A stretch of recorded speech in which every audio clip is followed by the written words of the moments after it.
नमस्कार, मी प्रशांत रवींद्र पाटील।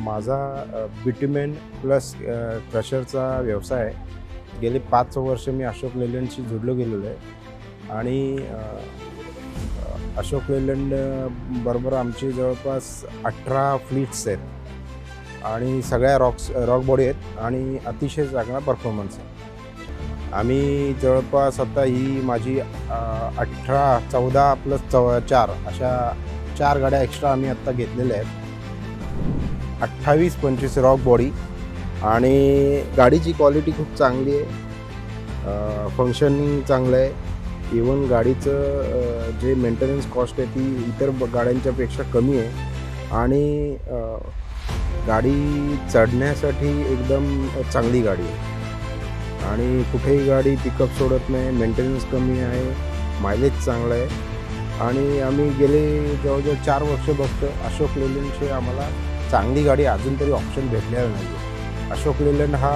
अतिशय चांगला पर्याय आहे। अगदीच क्वारी आणि आमचा जो डांबर प्लांट आहे त्याच्या दृष्टीने अशोक लेलंडसारखी मजबूत आणि ड्युरेबल गाडी मला नाही वाटत दुसरीकडे आहे म्हणून। इवन ह्यांची सर्व्हिसिंग आणि स्पेअर पार्ट्स पण इझिली अवेलेबल होतात आणि सर्व्हिस कॉस्ट पण कमी आहे।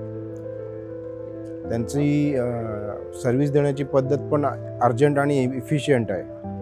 अशोक लेलंडची सध्याची केबिन जी आहे ती अतिशय नवीन पद्धतीने आणि युग केबिन आहे। माझी सगळ्यांची विनंती अशीच आहे की अशोक लेलंड हा पर्याय तुम्ही एकदा बघा, वापरा, नसेल आवडला तर दुसरा पर्याय बघा, पण अशोक लेलंड हा पहिला पर्याय ठेवा।